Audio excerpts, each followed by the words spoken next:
This is why you need to hear this if you're waiting for her to come back. Have you ever found yourself sitting there wondering if she's going to come back? Maybe you're replaying old memories in your head, checking your phone way too often and asking yourself what went wrong. We've all been there.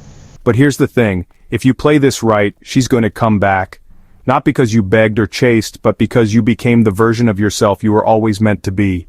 The version of you that doesn't need to chase, that embodies confidence and self-assurance. Let's dive into what you need to do when she comes back and how to make sure you don't just get her attention, but her respect and desire, because that's what makes a relationship last. The first thing you need to understand is this: desperation is not attractive. It's like wearing a giant sign that screams, "I need you." And trust me, that's not the message you want to send. Think about it. When you see someone who's desperate for attention, does it make you want to be closer to them, or does it make you want to run for the hills? Right now, your focus shouldn't be on getting her back, but on rebuilding yourself.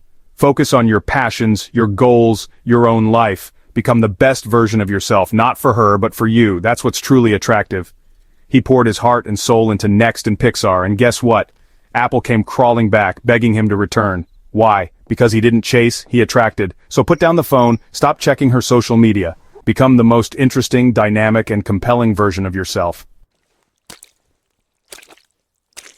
Let's say she does come back around. She texts you, calls you, maybe even suggests meeting up.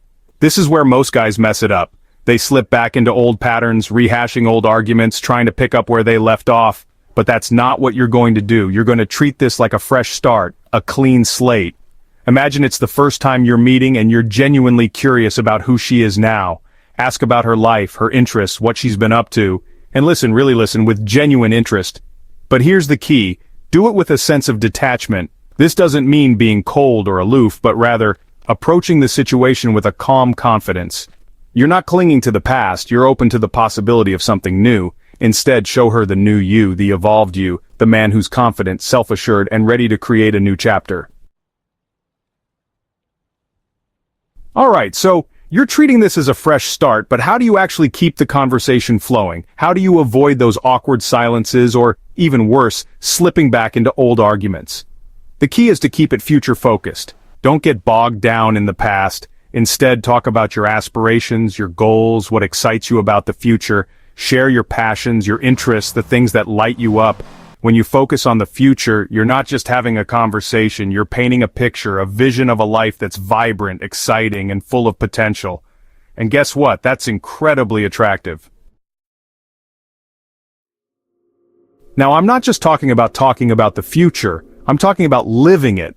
One of the most attractive qualities you can possess is a sense of adventure, a willingness to step outside of the box and embrace the unexpected. Don't fall into predictable patterns. Don't just suggest dinner and a movie. Think outside the box. Plan something unique, something that sparks her curiosity and makes her think, wow, I haven't done this before. It doesn't have to be extravagant. Maybe it's a picnic in a new park, a hike to a scenic overlook, a visit to a hidden gem in your city. The point is to break away from routine, to create an experience that's memorable and exciting. You have that same potential within you, so tap into it, be unpredictable, be adventurous. Look, I know we're talking about rekindling a flame, but let's not forget the importance of self-respect. Before you dive headfirst back into anything, you need to address the elephant in the room. Why did the relationship end in the first place? What were the issues that caused the breakdown? Was it communication problems, trust issues, differing life goals? This is about taking responsibility for your part in the dynamic while also setting clear boundaries for the future. You've grown, you've evolved, and you're no longer willing to tolerate the same patterns that led to the breakup. This is about showing her that you value yourself, that you have standards, and that you're committed to building a healthier, more fulfilling relationship this time around, and if she's not willing to meet you there, then it's her loss.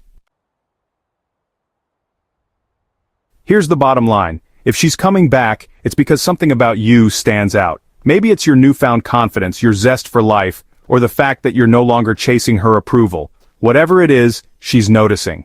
But this time, it's not just about getting her attention. It's about building something stronger and healthier. Reflect on why the relationship ended, set clear boundaries, and don't settle for anything less than the respect and effort you deserve. Treat this as a fresh start, but one where you both show up as better versions of yourselves. At the end of the day, you're not chasing her or trying to recreate the past. You're inviting her into a new dynamic where both of you can thrive.